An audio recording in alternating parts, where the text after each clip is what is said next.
This is the fourth and final webinar of the Passivhaus Association of Ireland Autumn Series. This is on Passivhaus and the RIAI Climate Challenge, and delivering it will be Helena McElmeel and Tim Martell. Many of you will know of Tim. He developed the PHribbon software. He's an AECB, which is the Association for Environment Conscious Building, expert advisor and an expert in CO2 calculations for buildings. Qualified as a Passivhaus Designer in 2012 and has worked on new build, retrofit, domestic and commercial PHPP models.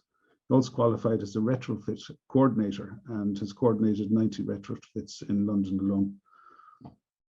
About 4 years ago, he started developing AECB's PHribbon software, bolt-on for PHPP, which combines his experience in PHPP with earlier work in research and as a programmer. Tim saw a great need for embodied CO2 calculations that could easily be done in PHPP. We also have Helena McElmeel, who's going to discuss in detail how we can use these tools to address the RIAI climate challenge. Helena is a registered architect and principal of Helena McElmeel Architects based in Galway, and an experienced certified Passivhaus designer with an MSc in architecture in advanced energy and environmental studies. A PHAI board member and also on the education task force. Helena is a member of the RIAI Sustainability Task Force, which published the RIAI Climate Challenge in 2021. And I believe we're going to start with Helena's presentation. So Helena, if you could kick in there. Thanks, John. Hi, thanks everyone.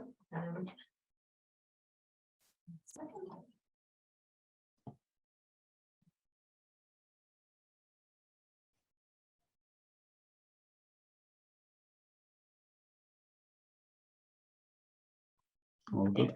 Yep. Right, very good. Okay. This is, I suppose, this is an introduction. So I'll start out by giving a brief introduction to what's in the climate challenge, what it's about, and the key kind of targets and metrics set out of it.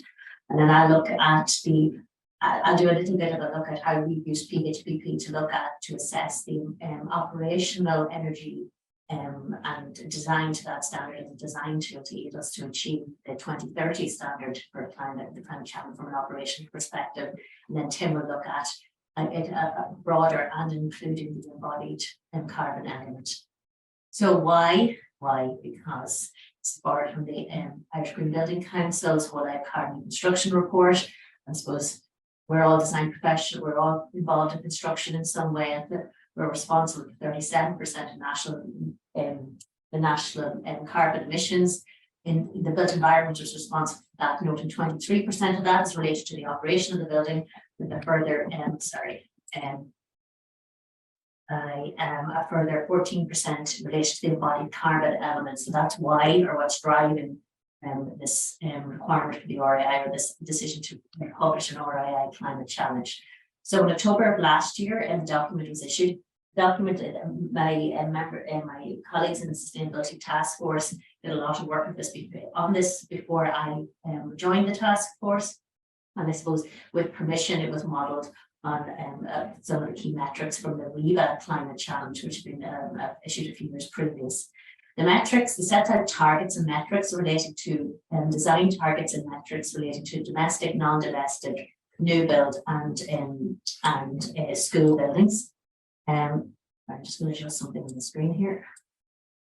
And those targets relate to there's 4 core strands to the targets. So reduction of the operational energy demand of the building before you start considering offsetting, reducing the embodied carbon by at least 40%, reduce the potable water consumption of the building by at least 40% also, and then to achieve the core health and well-being targets. So they relate to overheating, daylighting, CO2 levels, VOCs, formaldehyde, radon, etc. And you can download a copy of the document from the RIAI's website. So I suppose if we're looking at where these items and Tim might look at this in a bit more detail. But if we're looking at the assessment of the whole life carbon impact of particularly our buildings. So again, the different strands that we looked at are covered in the climate challenge. We relate to the embodied carbon, and if you follow the green line around, you can see all of the items or modules involved. So from its production, the construction process, the in-use stage, and the end of life. We then have the operator B in the center of the diagram. We have B6, which is the operational carbon of the building, and outside of normal scope would be the operational water use. So the RIAI's the climate challenge document looks at all of these three elements, and the metrics relate to all three elements. So we'll have just a quick introduction. I look mostly today on domestic because it's quite a broad range in terms of how it might be applied, and I'm a bit more advanced. We do a lot more dwelling work, so it's a bit more in my comfort range and what we've been using and testing to date over the last maybe 9 months here in the office. So we have targets relating to the embodied carbon. So it sets out the kilograms of CO2 equivalent per meter squared of building. So we have 2025 standards and 2030 targets relating to that. And again, just to note that if you're building, and there's a more onerous target if your building is particularly large. So if your building is over, I'm trying to remember, I think a couple of hundred square meters, you're encouraged to try and meet the 450 kilograms CO2 equivalent per meter squared. You see here also in relation to water. Now, the water is quite challenging in terms of getting down to the 75 litres per day for the 2030 target. We should, I suppose, if we're designing buildings now, some of the buildings on our drawing boards may not be delivered until 2025 or later. So I suppose it's from our own point of view in the office and I suppose from the task force perspective, we're kind of keen to see as many design teams start to look at trying to get as close as they can to the 2030 target now. Because by the time we're delivering those buildings, we're going to be past 2025. The 95 litres per day, we're finding this in the office, it is achievable for the 2025 targets in relation to potable water. We are finding it challenging to get to 75 litres per day. So I suppose it's something this task force are very conscious that we need to keep, this is a live document, as in the benchmark set out, the target, can be and will be reviewed. So it's again, one or two things we are finding and feedback out that one or two elements are a little bit more challenging to meet than others in relation to the targets. And then the one that I look at in a bit more detail today in relation to the operational energy. So again, the 60 kilowatt hours for the 2025 target and the 35 kilowatt hours per meter squared. I think in the context of passive building, we should be looking at the 2030 target. I don't think there's any any point today really discussing the 60 kilowatt, the 2025, and I'll bring you through that in a few minutes. We'll look at so what's taken into account in this operational energy target, or what are the metrics involved. So this operational looks at, I suppose it's different to some of the other standards, and say, for example, the BER and how we're used to measuring the energy of our buildings presently. So it's taking into account the regulated and the unregulated use. So this ultimately is if the all electric building, this is the bill, how many units were consumed when we look at the bottom of take the annual ESB consumption of the building. So what is the electrical consumption in kilowatt hours per meter squared of the building? So that's the predictable loads that we're used to looking at from our BER. So we'll see relating to the heating, the cooling, the ventilation, lighting, hot water, but it also takes into account the unregulated loads. That's our appliances, maybe other equipment that we have in the house that is currently excluded in the dwelling, in the deep and our BER data. So the 2025 target, we modeled a couple of units that we were working on here when this was first introduced, and there's no point talking. We don't build buildings presently in this office. They're all surpassing the 2025 target. So if you're doing a good fabric first building, if you're doing any sort of entry level heat recovery ventilation system, you're doing double glazed windows, it's you're quite close to backstops. And if you have once you have some sort of efficient ventilation system and a reasonable heat pump, you're going to be at or within the 60 kilowatt hours per meter squared per annum in terms of the design of the building. So sorry, that should be 35. So apologies, but anyway, so we're going to talk more today about the 35 kilowatt hours per meter squared, the 2030 target. So from our modelling, basically, we put our passive buildings into this, and most of them are getting there or within a 10% of meeting this design target and better.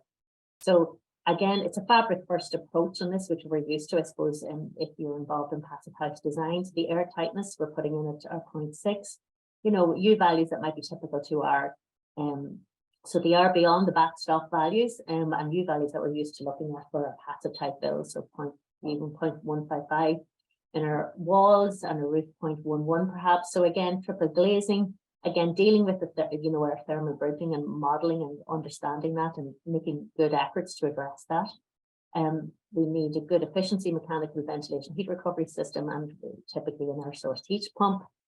And then taking into account, if we start to apply some of the, if we're careful with our water consumption, particularly our hot water, that which impacts our hot water demand, that also helps us get to this design standard or this target of the 35 kilowatt hours per meter squared per year.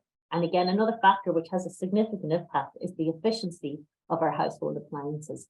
So to keep that, I know we don't always have control of that as design teams, but I think it's useful to, there are opportunities though to influence our clients in their selections. And I think we should, you know, be conscious of that, particularly if you're dealing with a one-off type dwelling where you might have more direct access to the end user. I think I don't need to reiterate it, that's in relation to fabric first and the efficiency of services. And then I suppose some engagement with the owners or occupiers, as I've just mentioned. So how are we doing this in the office here? So we're using our PHPP. A lot of our projects, to be honest, the bulk of them are now modeled in PHPP, regardless if it's proposed for passive house certification. I suppose we're using it as an aid and design tool and to reduce risk in our projects, reduce, you know, have some sense of the overheating risk, for example, and to help us test options. Now, I haven't been using the PHPP 10, but that testing of options, which, and even the work that we did research in-house to prepare this presentation today in terms of testing of different scenarios, would appear to be a lot easier in the PHPP 10. I just haven't used it myself, and my colleagues have here.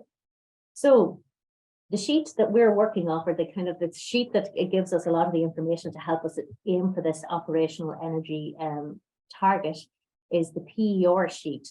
So the primary energy renewable sheet in the PHPP, it's a little bit more nicely set out in the newer version. This is from PHPP 9.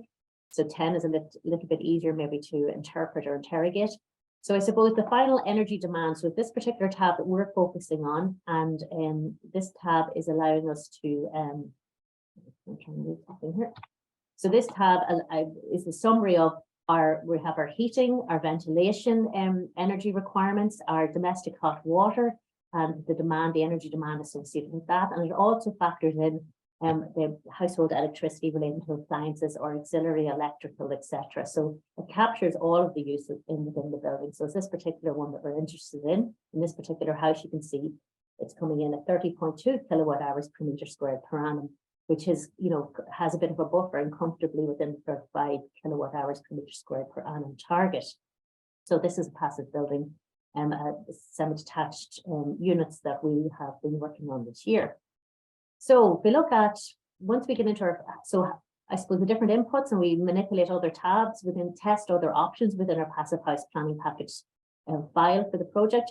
And we find that we start testing it to see where the benefits are and what improvements we could make to a building, the impact of certain decisions that we as architects or designers might specify, and how that could help us to get to these 35 kilowatt hour target.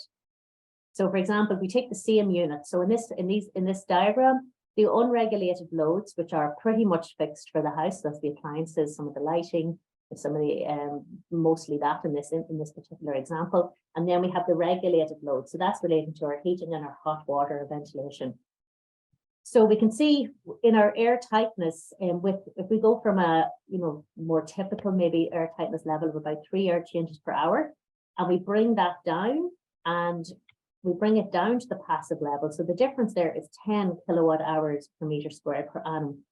I can't see how we can actually, how you can, having looked at all the different scenarios to this, how we can actually deliver the 2030 operational energy requirement and meet that target without seriously tackling air tightness. Like, there's a huge win there. A huge win, a lot of which doesn't have a significant embodied carbon implication. It is care and it's detailing from design teams, assessment of those details and understanding them and modeling them properly, or sorry, the detailing of it properly, sorry, for the design team, for the construction team to be able to implement, and then skills within construction. So there's 10 kilowatt hours per meter squared, potentially for every house in the new house in the country, if it could just deal with air tightness. So the wins here are, as in it's effort, but it's not an awful lot in terms of materials and embodied carbon implication. Similarly with the the thermal bridging, again, very it's quite difficult to give random examples of this because you have to do an awful lot of modeling and it's very project specific. But from our analysis, we're getting almost similar levels of impact regarding the reduction in the kilowatt hours and the energy demand of our buildings when we tackle thermal bridging and bring it down to passive or close to passive level. Another item is in relation to appliances, and again, PHPP helps us with this because we have the electricity tab or sheet within the PHPP. So again, we can look at the actual consumption and you can look at the impact that has. It's a tool that you can use to help your clients with decision making, but this allows this isn't very, this is the most, as a practice, this is by far the most accessible software that we have to start trying to look at the electrical or the unregulated loads within our buildings without going into specialist software. Something we're using already is allowing us to look at some of the we haven't been using this aspect really of the PHPP in terms of the information regarding unregulated loads. So it includes an estimate for those loads within our overall final energy demand for the building. So what happens when you start looking at the difference between using different ratings of efficient or less or medium efficient versus highly efficient appliances?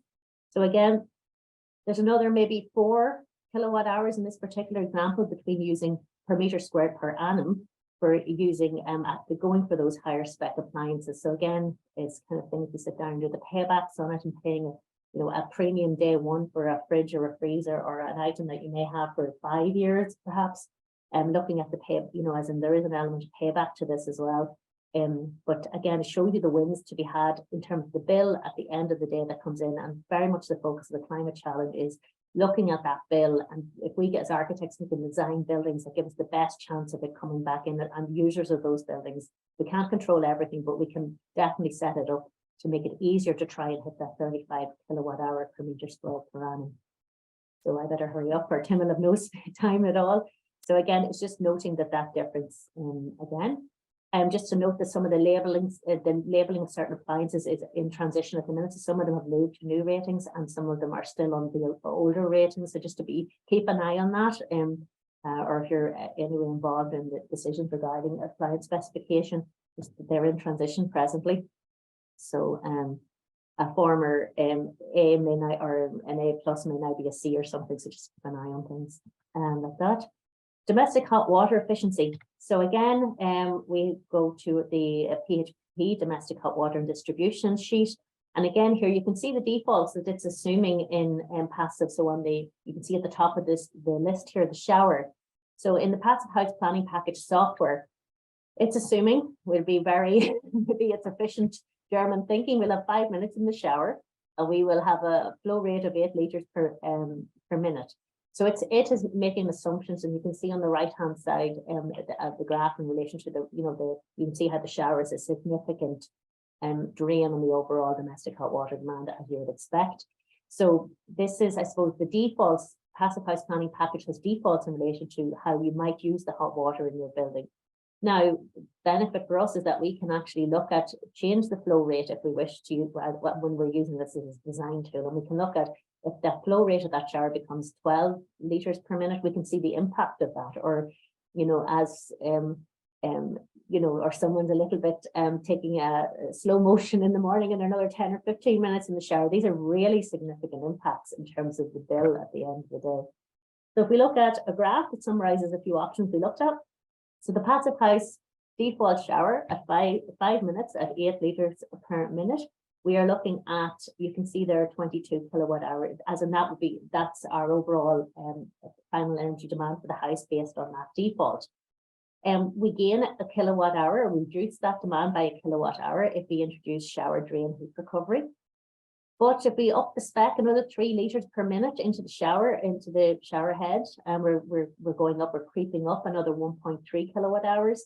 And then if we start to, even if we use the default shower, which is the 8 litres per minute shower, but we stand in it for 10 minutes longer, we start to see significant jumps. So I suppose that, it's interesting as designers and people who use showers to be aware of this now, just in terms of how big the numbers are and the impact that has over every square metre per annum. When we start to calculate this up and look at that consumption over the year, these are really significant figures in terms of the extra 10 minutes or the increasing of the flow rate on the shower. So it's just something as designers we can definitely encourage, and as part of aiming for the water consumption metrics in any case set out in the RIAI climate challenge, we can start to bring the 8 litres, if we're aiming for the 8 litres, we understand just how much impact that has in terms of the final energy, the consumption and the bill at the end of each year for that particular unit or house that we're working on. So again, 11 kilowatt hours in the difference there. That's the range of difference, which is multiplied by every square metre of the house. It's a significant amount. So again, I said we've looked at umpteen variations in terms of things that impact, but it has different ways to hit this the 2030 standard of the 35 kilowatt hours, and we feel that we really are dealing with a passive fabric and an efficient heat pump unit, and you need to start looking at other things like this, the flow rates of your showers, these and higher specification appliances, or at least sharing that advice with your clients if you can. So a couple of now there's other factors outside. This is the PHPP, so we have the design which we can control, but then what happens when this is in use, because very much the emphasis is on measured performance. So we have some data that Simon Bell, one of my colleagues in the Passivhaus board, kindly shared in respect of his own house. So again, the actual consumption in his house is very close to the 2030 standard. So it's 36.7. So he's just a whisker beyond it. So again, he's noting that there's 2 people working from home, which was never intended in 2021 when this is his consumption based on that year. And he noted there were some, he didn't buy all new appliances, so there's some less efficient appliances than he would have or intends to have here. So we're looking at his weekly consumption here. So even in the summer months, there's still 30 kilowatt hours of use for hot water in this house, for hot water and electrical unregulated use. So again, you can see in the winter months, the extreme ends of the chart where the heating is, there's a heating demand. But still, I suppose I'm trying to flag that there's quite a bit that the unregulated is a little bit difficult to for us to design. We can't control that, and we sometimes, it's likely from the few case studies we've looked at, it is coming in higher than the PHPP, or the overall consumption is higher than the PHPP is indicating. So what does that mean for us as designers? Similarly, for a project of our own here in Galway, again, we're looking at, it was about 20% higher, the actual energy consumption in 2021. Now, it was an unusual year, people are at home more, working from home, etc. But still, that particular project was 20% higher consumption than the standard, and what we had, and we were, in design, we should have been kind of hitting 2030 in terms of our PHPP model, but there was about 20% extra in terms of consumption over that 12-month period. Now, again, there's 4 people living in that house now. So when you adjust the PHPP to reflect the actual number of occupants, that gap is less, but still it's just something that as designers we need to kind of consider and factor in. So I suppose bottom line is we need to kind of mind the gap. So from our own perspective, I think, we are much more comfortable aiming for a 30 in our PHPP design, aiming for in around 30 kilowatt hours per meter squared per annum, with a view that that gives a little bit of slack or buffer, depending on the occupant or the homeowner's use of the building and other appliances or items they may use that we're not factoring in at design stage. So I've run over, so I might hand over to Tim now, and I'm happy to take some questions at the end. Great, thank you very much. Let's go, Tim. Okay, I will just share.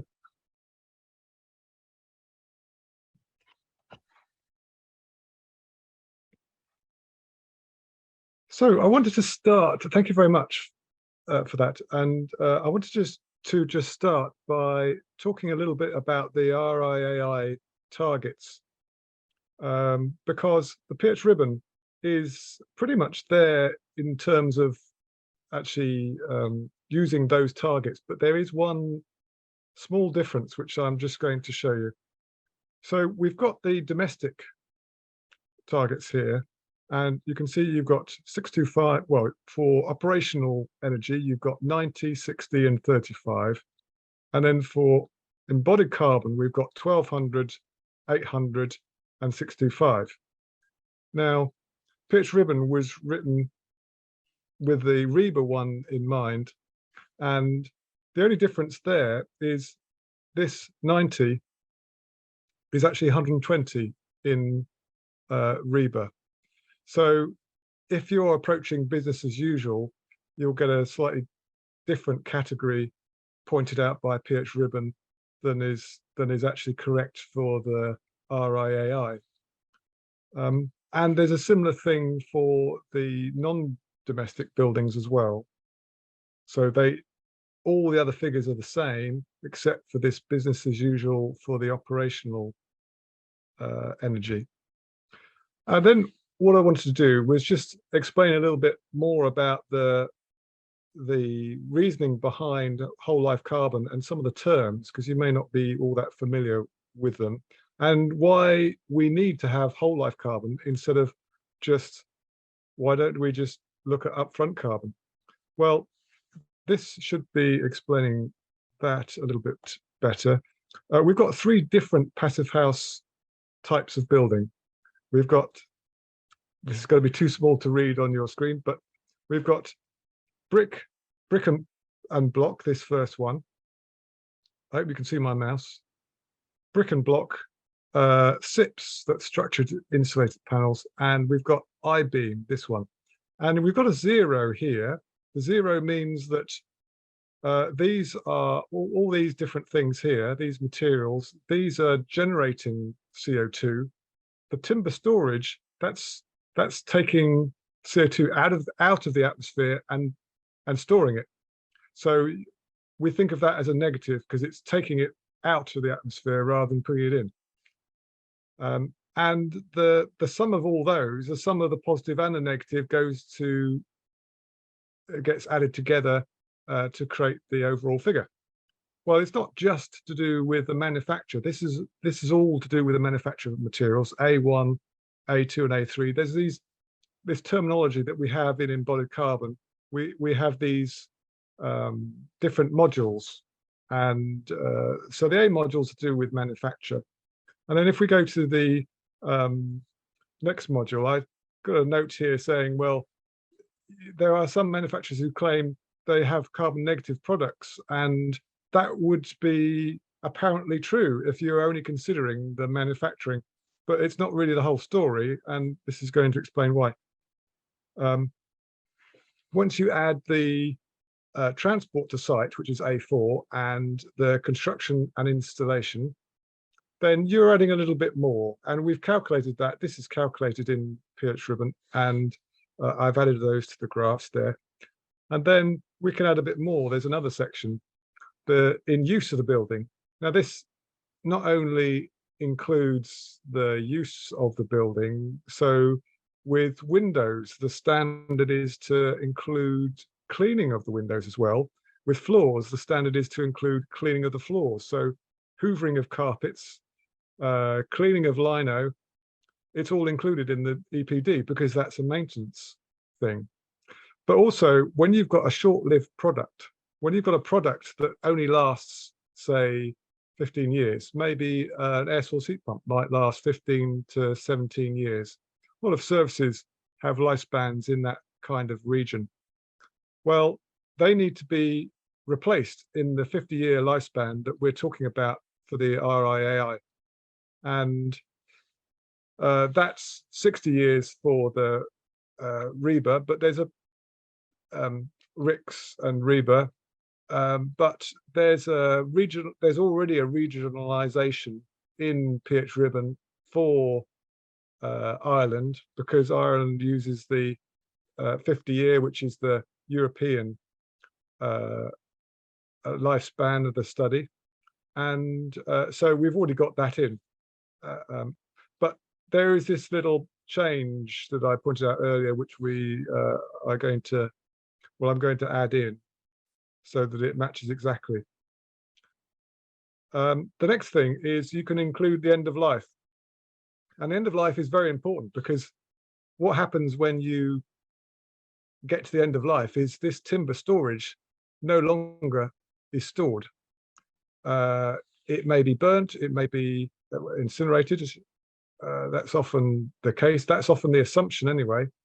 Even if it's recycled, eventually, after many iterations, eventually it'll probably go either to incineration or to landfill, in which case it will also release the carbon. So they have an indefinite lifespan on that. And so they say that eventually you will release the carbon, even if you recycle it. So that means that there's a fair bit to add, even on timber. And so that needs to be taken into account. But timber is usually a fair bit better.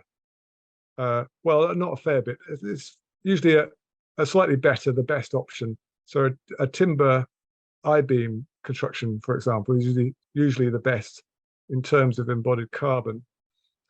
That's not the same. The same isn't true of a standard timber construction, because the thing about I-beam construction is it's quite frugal with materials. You're using the minimum amount you need for structure, whereas on a standard timber timber frame construction, you're not really using the minimum. You could use a lot less.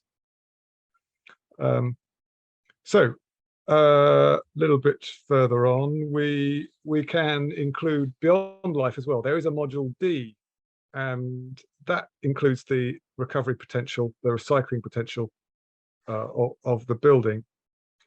And just that terminology again of these other things: upfront carbon, embodied carbon. Now, some just so you know, I'm mentioning these because they're mentioned quite a lot in some of the standards, if you come across them. I'm going to give you a demo in a moment, but I'm going to first show you what you get out of PHribbon. First of all, you get a heat map, and the heat map shows you by color and stage for each material where the CO2 is going, or where it's coming from. So if we look at this one is standing out a bit more. The redder they are, the more CO2. So this one is showing that brick, typically fairly high embodied CO2 material, there's a fair amount of, this is the results in tons here, there's a fair amount of CO2 going to that stage in this building for the manufacture of that brick. Not so much later in that one. There is a little bit of transport to site because it's a heavy material.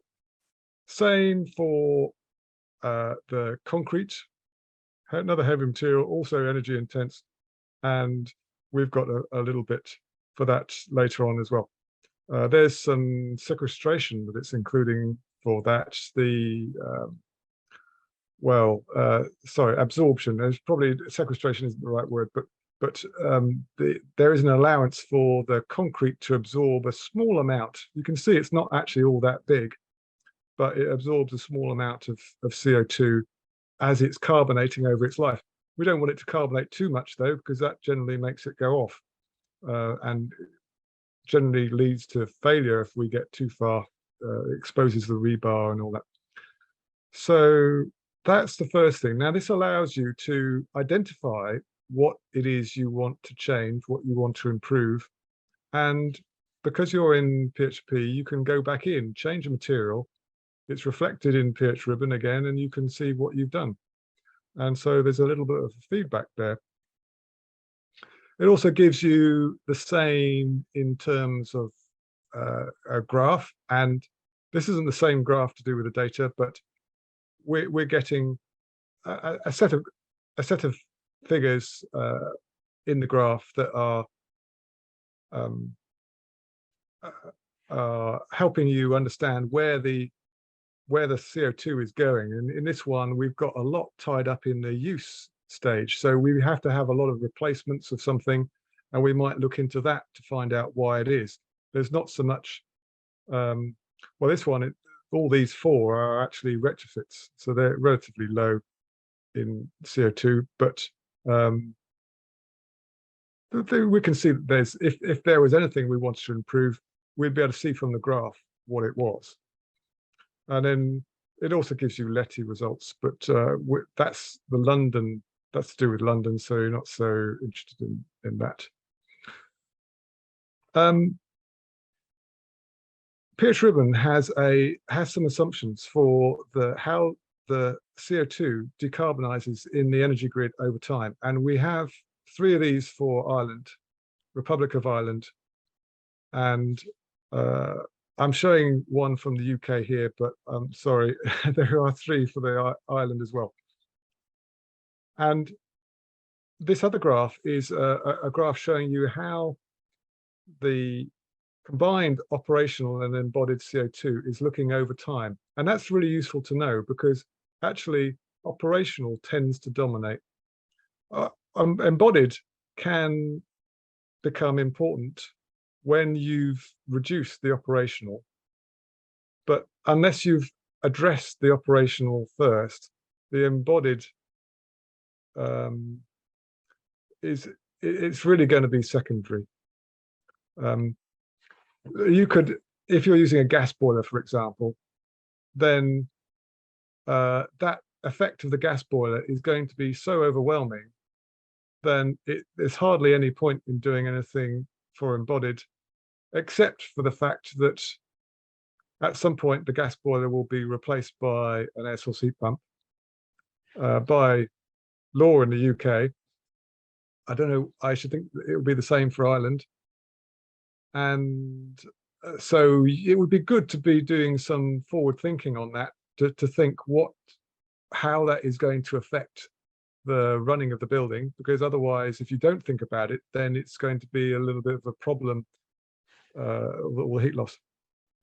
Well, I'm now going to just show you what it looks like, because enough of me talking about that. Let's just have a look at a PHP. So I hope you can see that. PHribbon is another toolbar, just like we've got normal toolbars in Excel. Well, PHribbon is another one, and being specifically written for Passivhaus. And one of the tools on here, not only to help with Passivhaus, but to extend the functionality of the PHP as well. So we've got this embodied CO2 button, and it allows you to add a new calculation sheet. Well, I've just done that, and here's the sheet here. You can see we've got a PHP. Those of you who know a bit about PHP will probably recognize this. You might also recognize that there's 3 tabs here that are not familiar to you. That's because they've been added by PHribbon. Embod R, which means results, embod results, and total CO2. So the idea is, after you've added a calculation sheet, you can start adding materials, and it gives you a really quick way of doing that. Oh, that's funny. These are actually up and down arrows, but for some reason they are looking a bit weird at the moment on this on this character set. So the idea is, you would click on a material, and this material is from the U-value tab. If we went back to the U-value tab, we'd see, let's just exit there, plaster, masonry, EPS, render. and they're all in this section 1. Then we've got section 2, section 3. Actually, some of this is in German. This is an early version. This is version 10, so it's compatible with 9 and 10, if you were wondering. Back to the embod. You have the same list, and we go down to, let's see, something there, and we just start clicking on things, and it matches up similar materials. We agree with that one or choose another one and go on to the next one. Not quite sure what that material is, but we could, if it matched with something in the list, then it would be there. If we could also look for something, would probably be some kind of masonry. Maybe it's concrete block. Yeah, this is the actual Passivhaus demo version of version 10, so it was originally in German. We can write that one there, EPS. So you can see how we're progressing here, and it's pointing out that this material doesn't have a specific lifespan, so can we add it when we're doing the sheet? And it also says the end of life category isn't certain for this either. But we can add materials, and if we go back to the main menu, we can add windows. We've got a series of window types we can add as well, similar kind of process. We can add the things which are not in PHPP. So PHPP obviously covers all the thermal elements, but that isn't all the building. There's also roof coverings. We don't need to model the tiles of a roof in PHPP. It's not required. It's not really a thermal element. Same goes for maybe the floor coverings, maybe even the external finish of the building. If you were timber cladding it, for example, you would tend to model the PHPP just to the air gap, because once the air gap is ventilated, no more a thermal element. So you can add all these other things, internal walls, intermediate floors, extra foundations, all these things that are not in PHPP, context sensitive menu there. And lastly, you can add all the other things, PV, air source heat pumps. When you're adding an air source heat pump, there's a very specific way of adding refrigerant leakage, because the refrigerant leakage matters. The refrigerant that you've got with an air source heat pump, it makes a bit of a difference. You can add that there, write those, and you'll end up with a PHPP which has this extra tab in it and has the results in it as well. The Embod R tab will now start to show results in this area here, and the total CO2 tab will also show graphs that are giving you results about for your building. I think I've got 1 or 2 slides to go.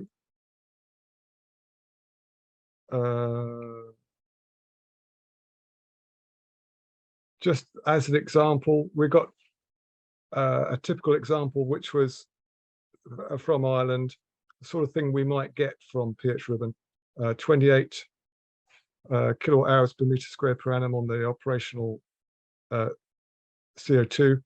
It's giving a RIBA target met with a RIAI. We can change that wording. If the region is set to Ireland, then I'll change that wording. And it's giving you the target level that was, it's not only giving you the result, but the target level that was met. So this is an example of the whole life carbon, the combined operational and embodied that was met in that case. And these steps are to do with replacements of materials. So you expect some at each replacement, then there might be windows or so forth, that there has to be a little jump in carbon, and end of life is here. So that's it. Thank you very much for watching that. That's my presentation.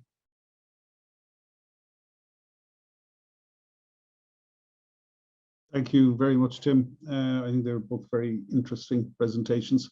We've a few questions coming in, or comments, I would say, and actually have one just to kick off on Helena's presentation. The importance of water and water use is critical, and it's interesting the targets that you've set at 75 litres per person per day are actually quite onerous, even compared to, you know, say the new Home Performance Index, which was only released last week by the IGBC.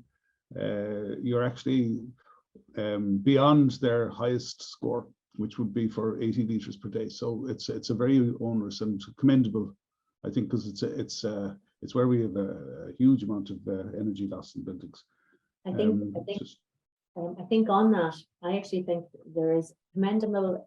There's an assessment needed as to get to the last 5 litres, and I think it's why the Home Performance Index. Because I suppose in this task force, myself and Simon Keogh did a lot of modelling and research about 6 months ago, and Simon, I don't know if he's here, but Simon did a lot of exploring options to achieve the 75, and was that last 5 litres. I suppose I personally would have a concern that we're into the embodied carbon implication of the last 5 litres of water is an issue. So I suppose we need to understand more about it. It seems, you know, just you're into harvesting requirements and stuff, and I just wonder when you actually compute all of that out and that goes into Tom's software or Tim's software, do you have is it, you know, is the cost benefit or the carbon cost benefit there? I just wonder, but that's so it's interesting they're at the 80, and I'm not really surprised based on the study we did earlier in the year that may not, until there's more research done it, that last 5 litres could be, you know, too onerous, or the payback may not be there. Yeah. Someone's just made a comment anonymous there. To put a meter on your water supply, you'll soon get it within target. Might have the odd family rift in the process. I think it's interesting because, and Tim may know more about this, but you know, the RIBA standard is lower, and that they are metered, and it's probably you know, that's a factor, as in what was achievable there may not be achievable here, given the governance behind water consumption in this country, or how it's managed. Yeah. Okay. Got one here. Where is it? There's just a comment here, a very informative presentation to Helena, and then another anonymous here. I'll buy a copy of your PHPP add-on, as it looks to be a very useful tool for architects like me. I'm a PH graduate from 2008, one of the first. Sadly, being an architect these days is rather like tying Mozart's hands behind his back and expecting a symphony. What a dull world we live in. Need to give this a 4. That's not really a question. At what stage do we expect that the embodied and operational carbon assessments will be made mandatory? And will the RIAI be mandating that the regulatory tool, DEEP, would have to include for these assessments? I can't really speak in relation to the RIAI on that, because I'm not sure what the actual policy is. I would say that the Irish Green Building Council are leading the charge on this at the moment, and they are doing a huge amount of work, and it'll be very interesting to see where they are in the next 18 months on this, both in terms of assessment of benchmarks and trying to, I suppose, ultimately the aim of that work is to expedite, I suppose, regulation around the embodied carbon, the whole life carbon element. The tools that we used, I'd say the jury's probably still out there, but I think you know, they're actually, you know, they're actively working on the kind of what might be suitable guidance for calculation methodology in this country and research in relation to benchmarks. And I think there's quite a broad study of a number of buildings underway, with another tranche in the new year on that. Again, Pat Barry and Stephen and his team, I think, are leading out on that. I think Stephen might be here, he may have more to add than I have on that. Yeah, and the whole operational carbon thing, if we are using DEEP and then we're mixing it in with, say, something as sophisticated as PHribbon, you'd wonder, you know, are we actually getting a reflection on what's going on just based on localized climates, etc., and energy use and energy demand? Things, you know, so far apart with the two systems. I got here. Would it be possible to download the entire CPD series and receive a download link from Martha Parkinson? I believe we're going to have this in the members area, all the entire series. It's going up shortly. Sean Doherty, is the desire to reduce water usage or encourage more use of grey water systems or water recycling? Great presentation, Helena and Co. What is the target? I suppose you can see that a significant impact in reducing consumption has on the operational. So I think that's a big driver because it's a huge factor in the numbers in terms of reducing flow rates on hot water demand. I suppose we take the rest for granted here, but ultimately, I suppose we should be looking at better use of the resource. But my expertise or my, I'm more, I suppose, more knowledgeable in relation to the operational side of things, and I can see a very direct impact a carbon benefit in that straight away by just reducing the flow rates and the consumption of water in use, fresh potable water in use. But again, the grey water systems and the recycling, and again, it's down to getting a proper understanding of how efficiently and the carbon impact of that as well. That's beyond my expertise. Yeah, and something we've come across recently is the control mechanisms for those systems. We've had situations where they can overflow and inadvertently take on a lot of water and dump it. So, the benefit of what you're trying to achieve is lost. So I think they need to be monitored and watched very carefully. Very interesting, informative. Your question, has any comparison been done for on-site construction and off-site factory builds for their lifetime? Tim, I think you might have something on that. Well, I guess off-site might be more to do with the SIPs kind of route. I think you'd have to, let's see. I can't think of anything at the moment which demonstrates it. There may have been something in the Passivhaus Plus magazine about that, because there's been a lot of calculations done through PHribbon that have been in there. Yeah. The whole transport side alone and the lack of waste alone would be significant in themselves. It can be a more efficient process, and you can you could, for example, use a completely I-beam route for off-site construction, and that would be quite good. I wouldn't be too worried about the transport to site either, just because it's off-site and there's transport to site to be included. There would be transport to site that would have to be included anyway, so it's not a terrible amount extra. No, but you could have like one major delivery, have everything, and it's all there, rather than something in the traditional mode taking 6 months of incremental half-loaded deliveries. Maybe that's where I was coming from. Yeah, that's right. Yeah, very good. I kind of just wanted to, just in relation to post-occupancy and dealing with clients and, trying to even get access to the bills, if you can agree something with your clients that's useful. If you can't do full monitoring, just that you can see what the electrical consumption's like. Like, it's interesting, in Simon's house, I used as a case study.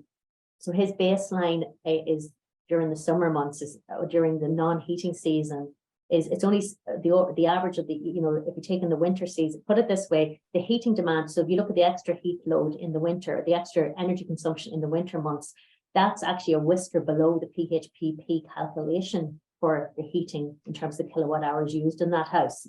So there is the gap it's somewhere between the domestic hot water and the appliances, and I suppose we have to understand more about that.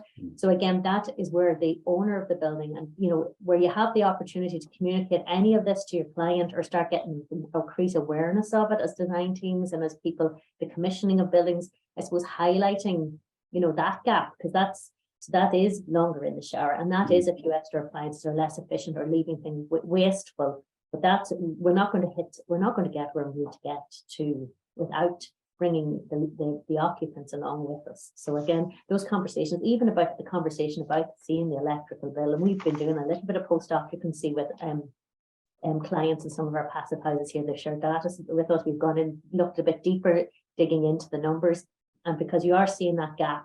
So the heating side, so it looks like the performance gap isn't there in terms of the fabric of the building. It looks like it's in how obviously the occupant or the user of that building is using it. So, there might be an onus on the manufacturers of these heat pumps and systems that they allow isolation of those energy demands easier. It's really difficult at the moment to find out what's going down the hot water channel, what's going down the heating, particularly for, you know, with certain types of heat pump, exhaust air heat pumps and things. They're all in one box. It's very hard to split what's doing what and when. So hopefully that will come along quite soon. We've got John Fingleton here from IGBC. Hi, John. With the operational results, the larger homes show better or lower results per square meter. Sharing information on total bills and size of households would be really good. I think everybody would agree with that. Yeah. Yeah, I think anyone else, any other comments? Tim, anything else to add? I know we've been working with Tim over the years and very receptive to tweaks to PHPP or PHribbon, particularly to suit the Irish context. And you might have noticed, and they're in a lot of the drop downs, and I'd give a shout out to Jeff Colley as well, who helped us with doing a project there funded by the PHAI last year, where we were looking at embodied carbon in particular housing types, in local authority housing types, and how their typical build model could be improved if we looked at different types of construction forms.